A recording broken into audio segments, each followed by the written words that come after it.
All right, so before we go to the bench and I actually show you with the real Raspberry Pi how to kind of connect everything and get started, I wanted to show you this website. Again, this is linkedoffraspberrypi.org. It's the part of their project series. They have a whole series of projects that you can use, instructions that'll walk you through step by step how to get your Raspberry Pi set up. And again, it's designed for young makers, but certainly if you're an adult or an experienced maker, I think you'll find some value out of this too. Okay, so I'm just going to show you the website, and then the next video we'll go and we'll actually look at an actual Pi and how to connect everything. But I like this animation here.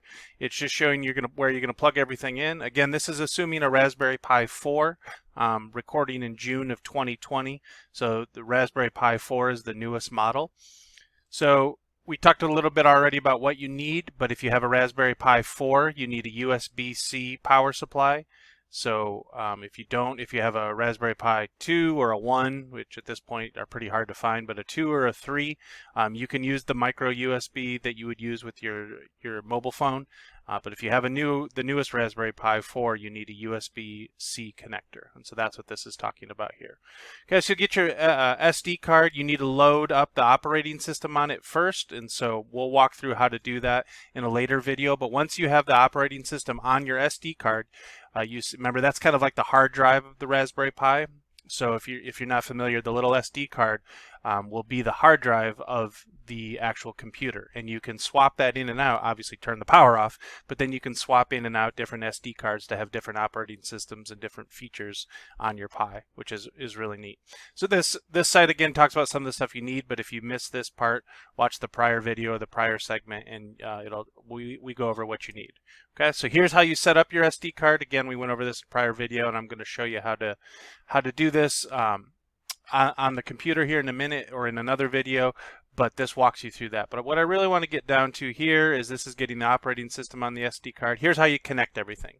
Okay, so it'll show you where everything connects. It's pretty simple to connect because there's really only one plug that will work for each of your devices, so you can't really mess it up too bad. Put your SD card in, plug all your peripherals in. That's a big important thing I think they talk about here, but sometimes people forget it. Please plug everything in first, then the last thing you plug in is the power.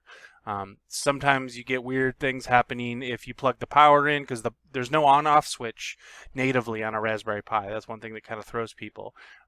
You can if you buy some of those kits I showed in the prior video, they come with a little on-off switch, but by default the Raspberry Pi doesn't have an on-off. So the second you plug in the the USB-C or the USB power, it'll power up. So make sure you have everything else plugged in first. Your SD card, all your peripherals through USB, your monitor.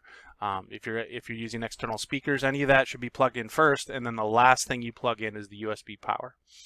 So this site will walk you through that.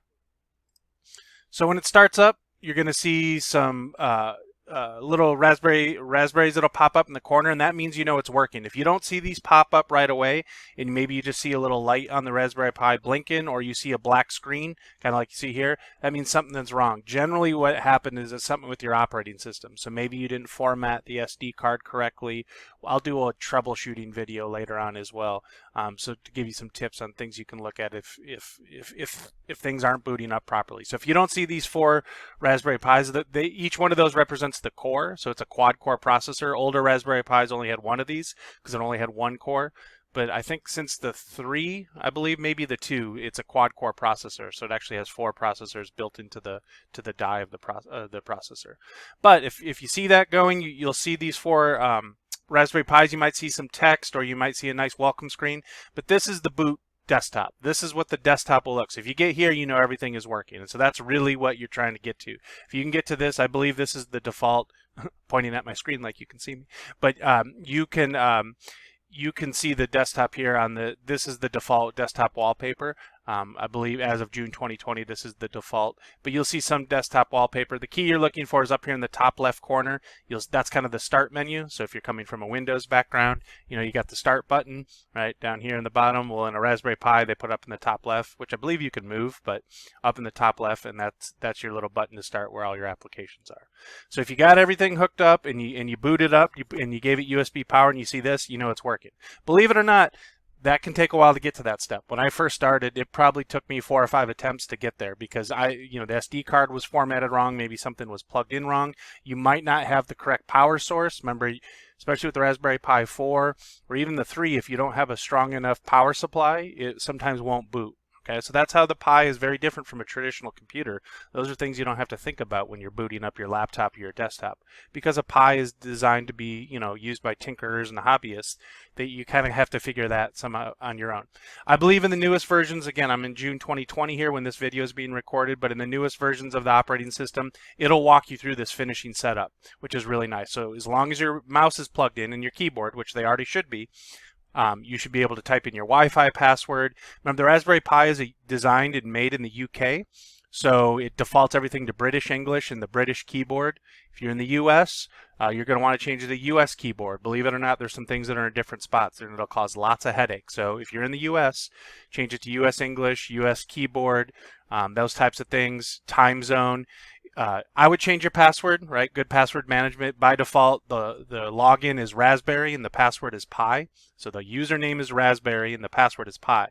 I believe that's what it is, or it might be the other way around. But regardless, you want to change the password.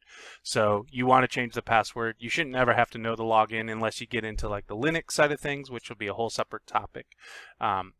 But you want to change the password from the default for security purposes. So obviously change it to something you want that you'll remember. Connect to your Wi-Fi. I believe it can do 5G now. Don't quote me, or not 5G, but 5 gigahertz.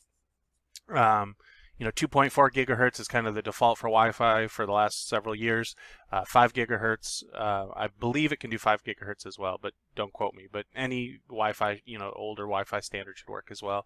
Updating software, you can do this step now if you want. It can take a while, especially if you download an older version or something, which if you're getting it from the method I showed you, you shouldn't. But you can update right away, but it'll just take a while. Remember, it's not as fast generally as a traditional computer. So when I say it take a while, it could take 20-30 minutes to install and reboot and everything.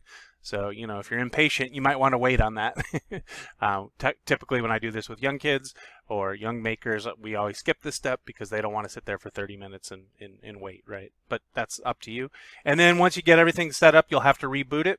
And then once you reboot it, you should get back, if everything worked correctly, it should get you back to this screen right here, back to your desktop. Okay, so again, that's just kind of the brief rundown.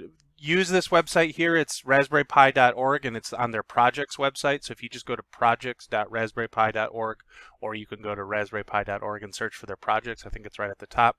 They'll have lots of projects, and one of them will be, I believe this one is called Setting Up Your Raspberry Pi. Yeah, Setting Up Your Raspberry Pi. Great step-by-step directions.